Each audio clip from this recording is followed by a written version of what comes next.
Around here, people love to dress up in woolly hats and coats in the first sign of a slightly chilly wind. Oh, it's like, cosplay, isn't it? It's cosplay winter. Yeah. You go to LA and everyone's like, "Oh, it's so cold," and you're like, "Why have you got mittens on? What are you like?" Yeah, I think you lose your edge when you live in a warm place too long. You do kind of you change. Listeners, please let us know. Yeah. People are shaking their fists.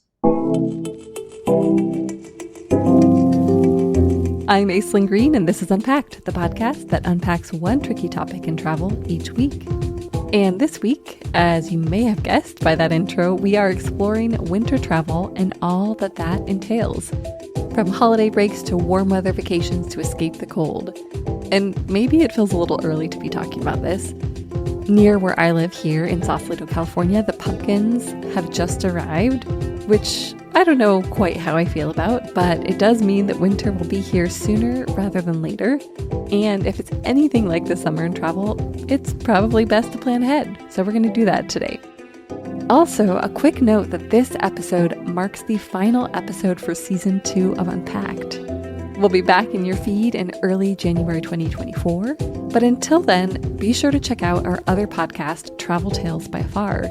It's a series of first-person stories about trips that change us in some way, and Season 4 kicks off on Thursday, October 5th. We'll link to it in our show notes. But now, back to winter. For this episode, I spoke with the two editors who make up our mighty destination team here at Afar, as well as the freelance writer who handles our monthly Where to Go columns. They share tips on surprising winter destinations, the best Christmas markets in the US and abroad, and even how to pack winter gear, or how not to pack it. There are some debates in this one. Okay, let's get to it. Well, everyone, welcome back to Unpack. The band is truly back together. Again, it's so nice to see your faces in the squares. How's everyone doing today? We're all dreaming of winter because it's so hot here in New York when we're recording. So this is like a mental ice cube that is just cooling me down. Get right in the headspace. Well, with that in mind, can we all go around and introduce ourselves? And if you want to share what beverage you have in hand. I'm Mark Elwood. I'm in New York, sweltering on what feels like the only hot day we've had in the summer. And I don't have anything in my hand, but I'm sort of hallucinating a pina colada because it feels like the weather isn't work weather, but I'm at my desk. Yeah, I'm also in New York. Hey everyone, I'm Chloe. I'm the associate editor of Destinations here at Afar. And as you may hear, I am in my Harlem apartment right now. I actually do have a drink, and it is a mangosteen tea that I am... Amazing. It's iced because, as Mark said, it is sweltering outside. I'm Tim Chester, deputy editor based out in the LA area, where it's actually not that hot today. We don't even have the aircon on, so I'm winning on that front, I suppose. Still in shorts, but yeah. Nice. And as you know, I'm Aislinn, and I'm in Sausalito, and it actually feels like winter here, and so I have a hot coffee in my hand. No whiskey in there, though, as much as I would like that. Oh, go on. There's a little bit in there. Go on. Maybe a splash. Who knows? All right. Well, we're here to talk about winter today, and so, we're getting those mental ice cubes going. Where are you all at in terms of your winter planning? Nowhere. Personally, I haven't got that far, and I'm just doing the research for this. I've realised that the advice is to plan out half a year ahead. We'll get to that later, but should have already planned it. The main thing I'm thinking about is the first week in January. I'm dictated by school calendars. All the schools are closed. Hopefully things will be cheaper. Hopefully I'll be able to get the time off work and got to figure out somewhere to go. But planning wise, hasn't started. I love the honesty. I think it's good because a lot of people are probably in the same boat, myself included. Chloe, Mark, how about you? Well, I already know Mark's going to be on a completely different wavelength than me, but I'm also kind of nowhere. I have a friend who's going to Mexico. Yeah, kind of same time that you're, I guess, thinking of traveling, first week of January or like early January. And she's, I think, going to be in Tulum area, but she was like wondering if I wanted to come to like Mexico City with her and explore. So I think there's some ideas floating around, but I don't think there have been any definitives that have been made yet. I have my travel plan till about mid-February, but That's because I have a very busy work schedule for Q4. So I'm going to Australia for a story. I'm going to Cannes for the big travel fair that a lot of us go to. I'm going to Puglia for a travel conference. So a lot of my travel is not the fun stuff. It'll be great fun, but it's planned because I had to plan ahead. But I am going to go. My birthday's in the winter. And my favorite thing to do for my birthday is go to Venice in February, because I think Venice in February is the Venice of your dreams, not your nightmares. And I don't know why anyone would go in the summer. And it baffles me that people don't flood there in the winter. Why? I feel like we need to know more. Venice is like a Henry James novel brought to life. It is glamorous, decayed, a little naughty. You're not quite sure what's going on or what is round the corner. And in winter, you wander through these damp streets and it starts snowing and you duck into a cafe and have a little ombretto of Prosecco, and then you go back out into the streets. It gets dark really early and you sit in candlelit restaurants that are half full of people and you just think, oh, this is beautiful. In July, you walk in, you smell the canal, turn around and think, why did I come? I'm sold. Yeah. I know. Let's all go. I know. Oh my gosh. I remember, Mark, when you were writing about like the off-season destinations piece, and then you were just like so strongly for Venice in February. And I was like, I need a full explanation. So it's nice to hear like why in your words. And it's just like so poetic. Oh my God. I know. I really feel like you should probably tell bedtime stories, Mark. Once upon a time. I feel like there's an important distinction that we need to make, and it came up when we were planning for this episode. When does winter begin for you? We know that the first day of winter is technically, around the solstice, right? December 21st. But what do you think personally? Winter doesn't really exist where I live, Southern California. It starts and ends when I drive up and back down a local mountain, like to Mammoth Lakes or Big Bear. And at about, I don't know, 6,000 feet, you start to see snow. But it's certainly not Thanksgiving or December when it's still warm and sunny. So, Yeah. Although around here, people love to dress up in woolly hats and coats in this first sign of a slightly chilly wind. Like hotels in Santa Monica have big log fires, and everyone's desperate to pretend it's winter, but it's not. I feel like for me, like it is like right after Thanksgiving, because I feel like the pre-winter holiday, like it gets you in the mood, To me, that's when the winter starts, is when you just like start taking down all the fall stuff, and like I just feel like all of December, that's when winter starts, weather-wise. Winter is a state of mind. Yes. It is. It is. As is fall when the pumpkin spice latte comes out. Although, like, I had a pumpkin spice latte the other day and I felt so wrong. I was like, I think they're just wrong. That's not to do with the time I was going of to say year. it's just wrong as an idea, not as the timing. It's wrong at any time of year. Even in the depths of winter, when you're just freezing, you wouldn't want to clutch a steaming hot pumpkin spice latte. You couldn't. I don't know. I don't know what it would take for me to ingest something that toxic. I'd rather drink nuclear waste. You got to just ask for just one pump of the toxic syrup, but then you're getting into the personalization thing.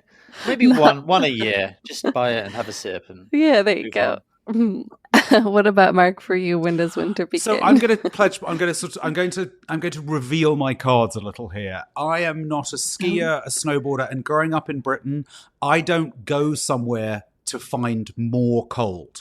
I grew up in Britain surrounded by rain. In America, I have lived in Chicago and New York, where winter is with a capital W. So for me, winter is all about what can you do to try and offset what you're enduring. So my trips are always... So I think winter starts when the weather really bites. January, February, when you get those minus temperatures, even in Fahrenheit, that's winter to me. And that's when I'm on a plane to the Caribbean. I guess I'm the opposite. Yeah, I was barbecuing outside yesterday in the sun in early September, daydreaming about gloomy Scandinavia or snowy Jackson Hole or wherever. But then, I'm lucky to have this weather. But it's just something different, isn't it? Yeah, it's nice to just have a change in pace, a change from whatever it is you're used to, whether that's sun or gray or snow.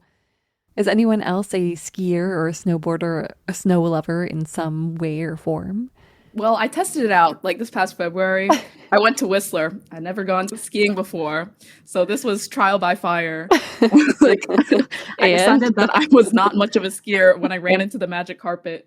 A very kind Australian helped me up. But I spent the next day at like the village. And I think I just underestimated, like, even though I didn't like skiing or the outdoor activities, I still really enjoyed my time in the village. I went to an escape room, I had some drinks with friends. I was just like walking around shopping. I was like, oh my God, there's a Lululemon here. I'm kind of glad my first experience was there, where it was like I had the option to do things that weren't ski activities if I didn't like skiing. See, I think in North America, we have quite a skewed view of that because the North American resorts tend to be high enough that they rarely suffer from a dearth of snow. So yes, there are other things to do, but they're never worried that you won't be able to ski or snowboard. It's just a bonus. Whereas I think if you're like me, I love going to Stad. I love going to Cortina d'Ampezzo because those are very low resorts, so they often struggle. I was in Stad in January and I was there for the first day of snow, which was January 9th. And the European ski resorts are sort of configured to be kind of, if you want to ski, sure. But if not, just take the lift to the top of the mountain and there's a gourmet restaurant there for the views. Yeah, we had a whole couple of pieces on après ski on the site a couple of years ago. But I've done skiing and snowboarding and things, but snowboarding I'm terrible at. But last year in Yellowstone in the winter, did snowshoeing and cross-country skiing, both for the first time. And I put up a picture of the snowshoeing and someone commented like, I don't get the appeal. It's just like harder, colder hiking. But I loved it. It's like the silence, the pure snow that you're walking on, the fact that you might fall in a big hole and just the wind and the swish of the snowshoes. It was really calm and cross-country skiing as well on all the roads that were closed. So the place was so much quieter, no cars around, closed roads. But I didn't realize there's no way to slow down or stop. You can't. You've got to keep your skis parallel cross-country skiing. So when it's a downhill, you just hope for the best. There's no pizza there. Mark's face. I enjoyed This it. is like the pumpkin spice latte of activities to me. I feel like I'm just like, why would you do this? Well, it's kind of like you do a morning of something like that, and then an afternoon in a hot tub, supper, repeat. Yeah, exactly. I'm with you. And I think there's just something so magical about being outside in the trees with the snow, like you're saying, the quiet, and it's just very transporting. All right. Well, I think this is a good time to talk a little bit about actual destinations. And Mark, you write these stories for us each month about where travelers should go next. Recently, you wrote about where travelers should go in November, and I think that you're thinking about December. Do you want to talk about some of your recommendations? You're seeing behind the scenes here because Chloe and I literally just took this through because we work on this together. I think, again, I do think that if you're going to go somewhere for the winter, go somewhere that does winter well. So Vienna is a destination that when you picture it, you don't think of Vienna in the summer when you're biking by the Danube. You think Glühwein and glittery lights. Vienna has wonderful, wonderful Christmas markets, and it's got a lot of great new hotels. I, of course, want to go somewhere warm, and I think it's really easy to forget that our winter is down under's summer. And if you go, we talked about going to North Island in New Zealand for a food and wine festival. And remember, somewhere like New Zealand is glorious in the summer. And it's when we're at our most miserable in the Northern Hemisphere, that's amazing. I would be down in Miami for Basel every December. I know it's chaos and everyone pretends they hate it. And then they go and they have a great time and they come back and like, oh, it was terrible. Too many people. Oh, it was awful. No, it's not. It's kind of wonderful and chaotic. I've never been. What do you like about it? Like, what's the fun part about the chaos? I think Miami is a chaotic city. And so I like when a city leans into what it's supposed to be. And when 19 things are going on at once, half of it's in Spanish, half of it's in English, there's this thing there, there's like permanent FOMO. And it just feels the most Miami you can get. And I love that. I love that sense of it's absolutely relentlessly nonstop, and that's kind of part of what makes Miami's one of my favorite places. And I used to go there for months at a time, and I love that relentlessness. That's interesting. That reminds me of what I love about my favorite music festivals. Is at the end of it, you feel like you could have relived it 5 different ways. That's great. Thank you. That's much more succinct. Yeah. Yes. I would also say there's a really I love Southern Belize. Placencia in Southern Belize has been gussied up since I first went, but it's a gorgeous part of Belize, and it doesn't have the sandflies that Keokuk and the North does.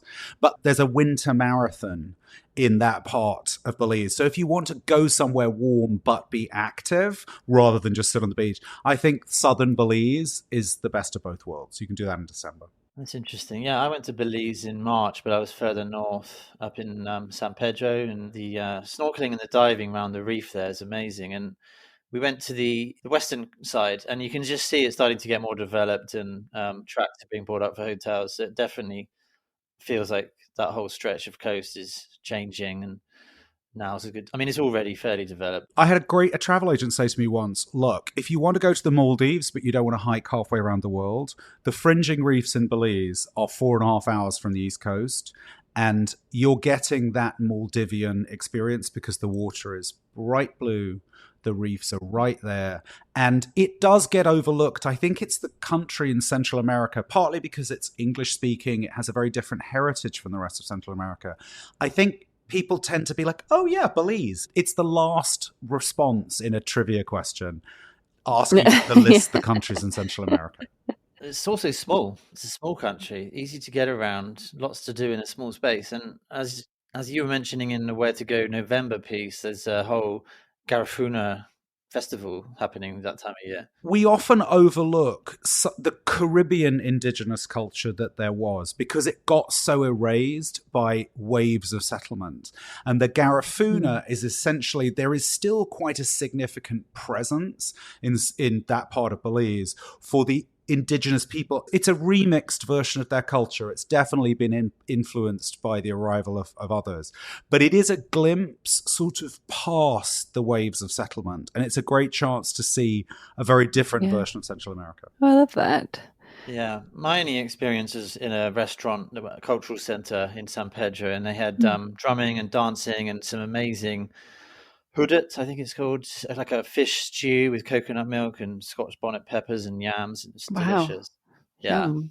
Well, you mentioned Christmas markets, Mark, and when we were planning for this episode, both Tim and Chloe got very excited about the idea of Christmas markets. Why are those so appealing to you in Europe, particularly, like doing a Christmas market tour? Yeah, I guess like for me, it's because I haven't been to like any Christmas markets, but I think it was Claudia, part of like the video team at Afar, and she had a video on the Christmas markets of like Salzburg, the traditions. Like I think they had a Krampus run where people dressed up like Krampus, ran amok.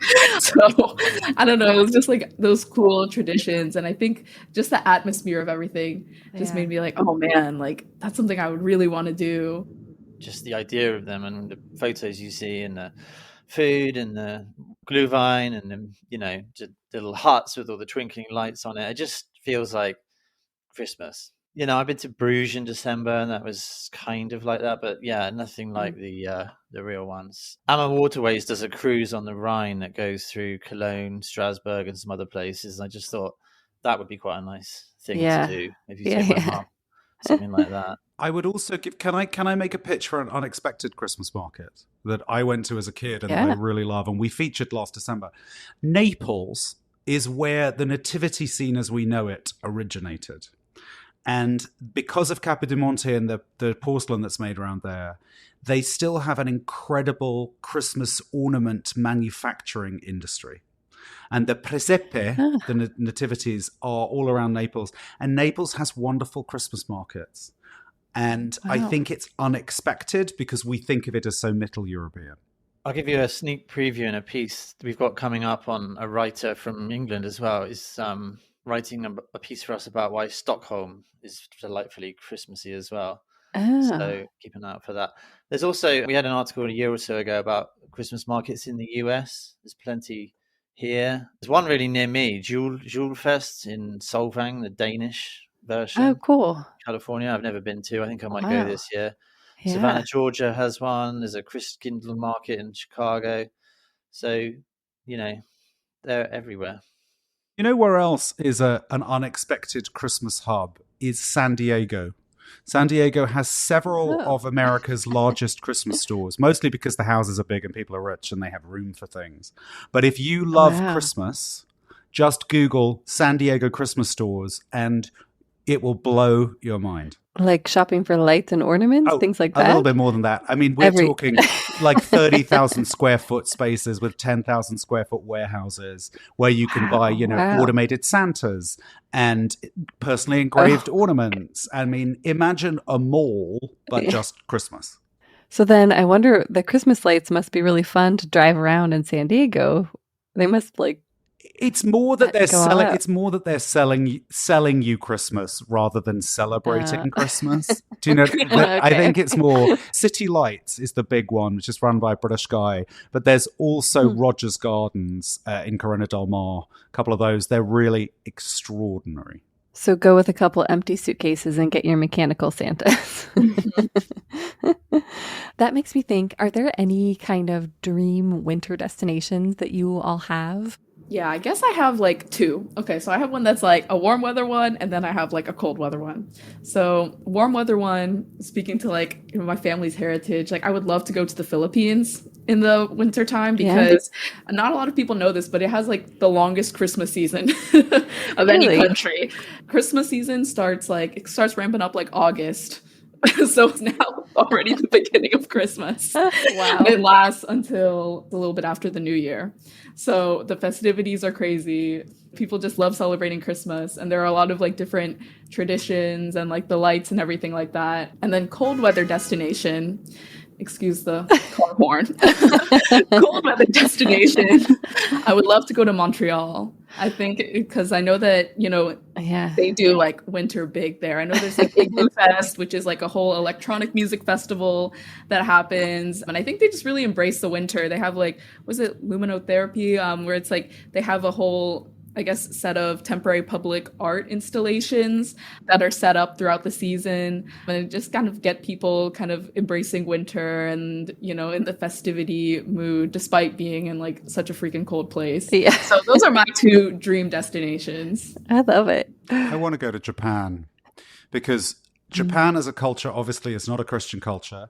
Firstly, I want to experience Kentucky Fried Chicken on Christmas Day, which is the contemporary Japanese tradition. And I'd love to experience that. But I want to see fukubukuro, which are every New Year, Japan stores sell lucky dip bags, which are good luck for the new year. And so you go into each store and there will be, for the equivalent of $20, it'll be guaranteed $50 worth of stuff. And I just love the idea of all these fukubukuro, and it's a really, it's a Japanese tradition that has sort of been yoked onto our Christmas season, and I want to sort of see that for myself. I'd have to give +1 to Montreal, but I'm not so sure about fast food on Christmas Day, having had Carl's Jr. one Christmas once in Palm Springs. I'd like to see more of America's ski towns like Telluride, Jackson Hole, places like that at that time of year. I feel like I could explore more of those. And quite honestly, I'd love to just get back to London. I miss that London in general, but especially that time of year, concerts at the Royal Albert Hall and the South Bank Centre on the Thames, and just wandering between the pubs, trying to get on the tubes with loads of shopping bags and getting a couple of pints to steel your nerves for that. And, I don't know. It's quite a lyrical thing. This is like a sort of fever dream that we're part of. It is. I'm going to make it a reality. Okay. Fantasies are important, but what about the realities of traveling? We'll get into those tips for navigating winter travel after a special word from our sponsor. But first, a quick piece of winter travel trivia. Here's the question. What is the snowiest city in the world? Is it A, Syracuse, New York, B, Chamonix, France, C, Aomori City, Japan, or D, Quebec City, Canada? I'll reveal the answer after the break.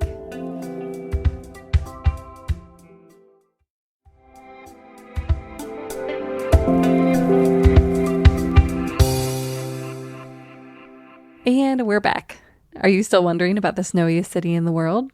The answer is C, Aomori City in northern Japan. It gets about 26 feet of snow each year thanks to these chilly Siberian winds that sweep in from the northwest every November. Brr.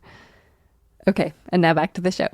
We've been talking a lot about fantasies and dreams, but we have to, face the reality of traveling. You have to travel to get somewhere, right? So let's talk a little bit about intel and some tips maybe for navigating this winter season. I mean, this summer was pretty intense, right? Do you anticipate, if anyone has a crystal ball, do you anticipate this winter being equally intense from a travel perspective? Remember, the issue is it doesn't matter how much we're traveling, there is still a dearth of air traffic controllers and pilots who weren't hired over the pandemic. So the travel industry, whatever we do, it's already at breaking point operationally. And we saw that. I was caught up at the end of August. The whole of UK airspace shut down for a day because someone filed the wrong flight plan. And it cancelled every flight into the UK. I was transiting from Greece to the UK to the US, and I ended up booking a miles flight from Athens to JFK as a replacement. And I think that's always one of my tips. I use my miles for emergencies. I don't use them. They sit in my account so that when I need a flight that's going to be really expensive, I don't care. And I always think in times like these, when if you catch a sort of stress point or a crisis, check and see if you've got any miles that you can throw at the problem, because it doesn't feel like money down the drain. I was just looking at the TSA screening numbers for Labor Day weekend, and they're up. They screened 9.5 million people, up 11% increase on 2019. So I imagine it's going to be the same for Thanksgiving, Christmas itself, New Year, those times. For me, I always, in the winter, I try and think about airports with more reliable weather. So luckily, LA, London, on the whole, if something's going wrong, it's more technical, but you never know these days. But yeah, I would definitely think carefully about which airport and their local weather patterns. Atlanta, not Chicago, in other words. If you're going in direct, take a Delta flight via Atlanta, not United via Chicago, because over under Chicago is likelier to have tougher weather. Another point towards winter sun as well. Yeah. Tim, you mentioned this earlier in terms of the ideal time to book flights. What do you think when it comes to winter travel? Of course, it depends on, when in winter, if you're going to do holiday travel versus going in someplace in January or February, but any tips there? There was an email from going.com, book those winter holiday flights now. And they say book opposite season. So if you're going in Christmas, summer is the time to book. And the point they made was that if you're buying a winter coat, you'd get it in the summer, vice versa. True. So it's not a bad thing to bear in mind, but too late for this year. Yeah. But I also think it is, just let's establish once and for all, it is an utter canard. It is a canard that there is any magic window, any magic date, any magic time. It is repeatedly burped out by travel companies in order to get us all talking about them, that they have identified the 13th day of December as the one, the 43rd of January as the date. There are lots of ways to get great deals.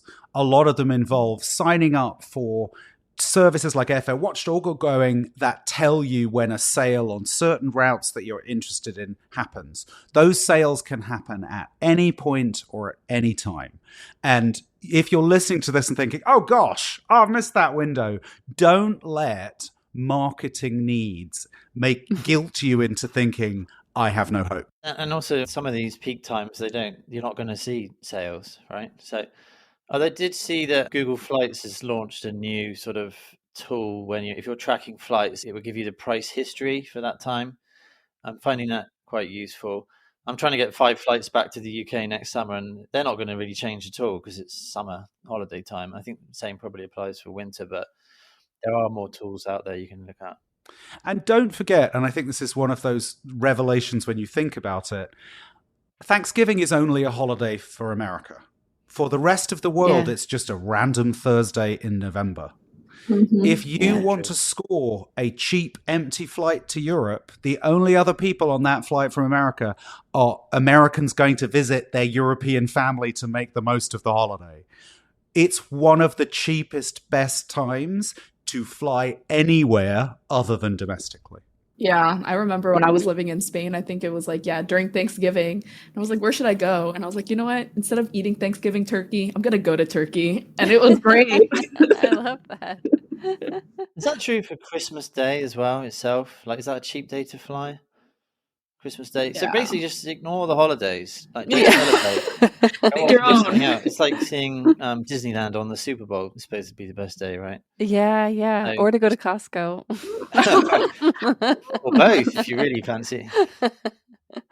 So, Mark and Tim, you mentioned a while back that you have a favorite time to travel around the winter holidays. Do you want to share that tip? Yeah, I mean, my favorite time is between Thanksgiving and Christmas. I mean, I went to Aspen and the slopes were fairly empty. I went to Fiji and the resort only had 2 or 3 other couples in it.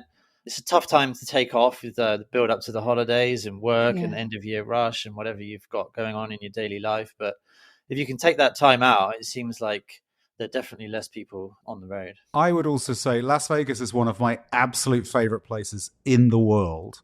And if you, like me, love Las Vegas, by far the cheapest time to go is exactly that window, because it's the time when no one is really thinking about Vegas. New Year's Eve, you'll pay, $8,000 for a hotel room. That same hotel room 3 weeks earlier will probably be $300.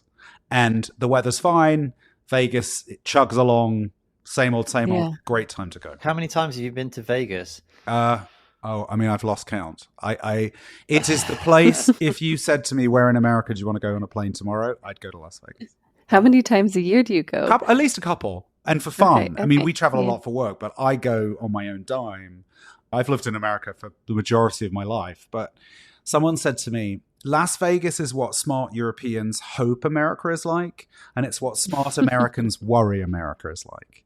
And I will always be European in that way. I just love it. It's sort of like if Cher were a place, she would be Las Vegas. And you're like, good for you. Like, you keep trucking. And I feel like Las Vegas is like, bring it on. You know what you want? I'm going to give it to you in spades. Yeah. 3 or 4 days, and then you leave. Yeah, it's one of those, you're always really excited to go there and always really excited to leave again at the end. Now I kind of want to do Thanksgiving in Vegas. There you That sounds go. like it would be amazing. Tim, you had mentioned that when we were talking about kind of thinking about weather conditions, that you'd had to postpone a Yosemite trip a couple years back that you had planned for the winter. Do you want to tell that story? Yeah, we had a few days booked in a cabin actually within the park, and you know that time of year, that kind of place, you're keeping an eye on the weather, and it didn't look good. And I had visions of being on the side of the road with 3 young children waiting for help. You can get chains for the tires and you can check Waze and the weather reports, but the car's not even 4-wheel drive. So it was a bit daunting, and then they just cancelled it. The hotel was closed. But so, yeah, I mean, we ended up going 2 months later and had a great time. So I suppose you just, you need to hold those points in reserve and keep your eye on things and have a backup plan. Yeah. But I really enjoyed seeing the national parks in the winter, like Yosemite and Yellowstone, a very different experience. But if you're not with a tour group or, organized trip, it is a bit more dicey. Can I suggest next time you invest in a policy with Sensible Weather, the new insurance company? Yeah. Which I think, if people haven't come across it, it's essentially the insurance against bad weather. Give or take, it doesn't cover everything, but you can opt into this when you book from certain platforms, and it will automatically give you some money back if the weather you were expecting is not dutifully delivered by the planet. It's such an interesting. We just did an episode about travel insurance, and I interviewed Nick Kavanaugh, the guy who co-founded it, and I was like, so really, if you have a bad day, it rains, you can't do what you want to do. That's it. That's the whole idea. It's brilliant. Or skiing, if you're skiing and the weather isn't what you were hoping to be. That's so, yeah, great policy. Tim, what did you like about Yellowstone and Yosemite in the winter? Like, what was the appeal for you? Well, I mean, I forget the numbers, but Yellowstone is a million visitors in July and 70,000 or something in February. You don't get those lines of cars taking photos of bison. You just have it to yourself. There were a few photographers there and a few intrepid winter hiker types, but just lack of other people is what really. I mean, and the picturesque nature of it. Yeah. Is there like animals running around, or are they all like hibernating? Yeah, no, loads of them. Yeah. And the wolves in Yellowstone are supposed to be like you can actually go on a guided tour to if you want to specifically see the wolves there, which I think would be super cool and literally cool. Yeah. Cold. Didn't see them, and we were actually supposed to go on a husky pulled sled, which got cancelled because Oh. it was too slushy. So I should have had sensible weather for that as well. Yeah, see? I also think the don't forget the south rim of the Grand Canyon is open year round, and you will have a very different experience in the Grand Canyon, but it will be significantly less congested. As long as, I mean, January, February, we're not saying go between Christmas and New Year, but the Bright Angel Trail will be much less Times Square-ish in the countryside. So I think there's something to be said for that. Yeah. Are there any other national parks that you think would be interesting to explore in the winter or that you have? We got married in Palm Springs and had a load of Brits over and took them for some pre-wedding day trips. And one of them was to Joshua Tree, and it was the one day of the year it was snowing. Oh, And wow. seeing Joshua Tree covered in snow was quite interesting. Yeah, that's true. Yeah. Yeah, going to like Death Valley in the wintertime. Right? Yeah. The move. Yeah, it sure is. I know we're not a bunch of skiers here, but do you have any tips on traveling with winter gear, especially flying? Rent it when you get there. Yeah, yeah, don't. I think that even I think unless you are a semi-pro level sports person, I don't know why people would travel with equipment like that. It's expensive, it's inconvenient, it will get damaged. Most places you go for these activities will rent good enough equipment for most amateurs to enjoy. I think when you sort of see people sort of clinging to their surfboard or their skis in the airport, and I think, gosh, that's made your experience more expensive, miserable. Why the heck didn't you just rent it when you got there? I guess I realized the value of like winter apparel, like the appeal of just like the functionality of it this past winter when I was traveling from like Canada, Seattle, and then I went to like, Japan for a little bit. It was like I had a blue jacket. It was for skiing, but it had like zippers at the top so you could remove the sleeves. And it was kind of great because, you know, I was like when you travel to like multiple countries and then the winter is just so different there, I was like, all right, let me just take this off. I have a vest now. So I think like, you know, the functionality of a lot of these like outdoor sports clothing is very useful if you're traveling to different places, especially in the winter time when, you know, some places it's going to be freezing and then some places you can just like adjust and then still make it work, and you know, take up less space in your luggage so you can buy the mechanical Santa. Look, I'm not tip. investing in an REI puffer or anything performance because that's just not the world. But for people like me, I would say Uniqlo produces really cheap, durable puffer jackets that squish down into the size of a pair of socks. And I think if you're going to winter destinations, I will often pack a couple of those. And they are, if you double layer those, they're a remarkable backstop that takes very little space because winter clothes are so bulky and those are essentially thermal vests that take up almost no space. Where do you guys stand on wearing your bulky stuff on a plane versus packing it? Are you the person in the airport with the massive jacket and the hiking boots, or No. would you rather have two suitcases? I just interviewed people about the fishing vest hack, and there are indeed special companies that produce clothing expressly for you to put your clothes in your clothes. But I think people who wear their bulkier stuff onto the plane are below people who put their bare feet on the seat in front in passenger hierarchy. I'd rather snuggle up to someone's jacket than their bare arm, though, if we're sharing arm thing. That's I don't want to true. snuggle up to them, period. That's the whole point. Like, I paid for my own seat. Please don't have your giant puffer jacket providing me with an unwanted pillow. That is... I don't... Oh, no. See, okay, I'm the type of person who wears the bulky stuff on the plane. You guys are so opposite. It's like, no, we're like Mark and I are the same in terms of like destinations and things, but like how we travel is so different. But I am the type of person, but it's like so useful because as you said, like I can turn my jacket into a pillow. And it's like, I usually take the window seat, and usually there's just like too You're much that space person, aren't between you? the You're crook of your literally, neck. you're like that person who looks like a sort of walking igloo of clothes, and there's two little feet sticking out the bottom, and people can't really tell when they try and identify. You've got your hood down, and they're not sure if you're who you are. You're that person. There's always one in the winter. I'm like that person like all the time. I'm like, because I'm just like, you know what? No need for a carry-on. I could just do a personal item. You're not even doing carry-on. Wow, Chloe, that's impressive. We're gonna need photo proof of this. For the week. Anyone who wants to ignore me and buy one of it's by a company called Scotty Vest, and they are, if you wear them, you can't tell that you've got 3 pairs of shoes and a handbag in each of the pockets. They're quite remarkably designed. Hey, I don't know about that. I will wear like my puffer jacket on the plane, but then I take it off and I'll either put it in my lap, or if there's space to put it up above a seat, I feel like I don't need it because it is huge. It takes up a lot of space in your suitcase, and if you are going someplace cold, you want it. But yeah, the Uniqlo vests, those are great. No, I think packing in the winter, and this is one of my big things.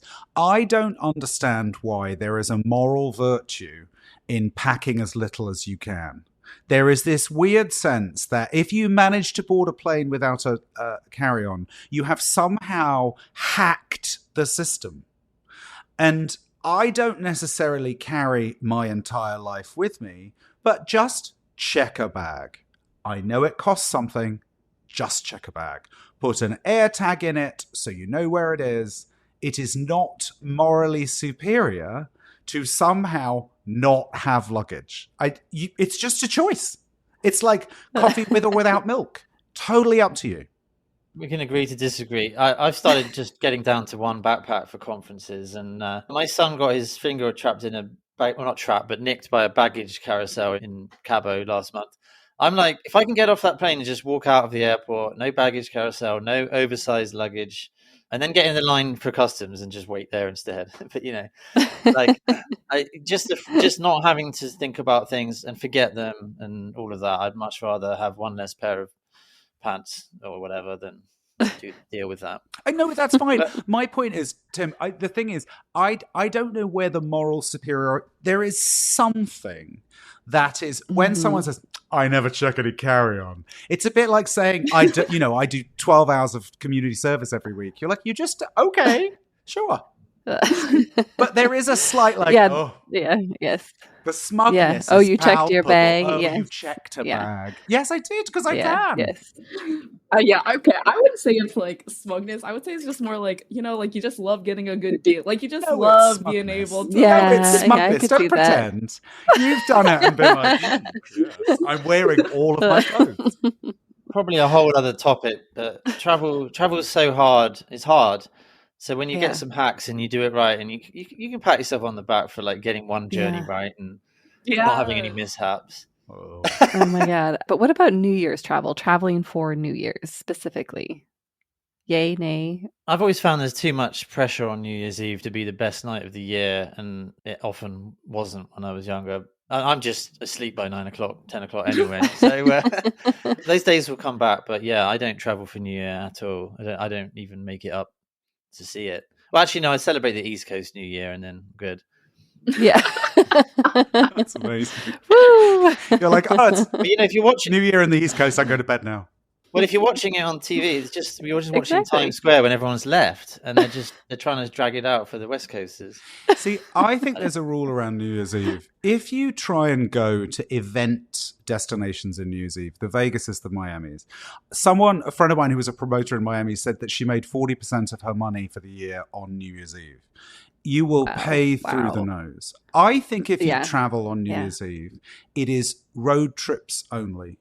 It is rent a cabin in the hills, do a staycation. If you'd like to make New Year's Eve a little special, make sure it's not more than a couple of hours worth of trekking. And then you won't pay through the nose. You're not going to a big event, but you're just saying, hey, I want to treat myself. I think that's a way to travel on New Year's Eve and not think, gosh, I regret that expense. Yeah. The cabin with a few good friends. That's Yeah, a good idea. yeah. Yeah. Bottle of champagne. Chloe? Yeah, I guess like I'm kind of conflicted because this is my first time that I will have the opportunity to experience a New York New Year's. So yeah, I don't know where I stand because usually our family, we have like a tradition of having like a karaoke party just at our house, which is like, a nice That's like fun.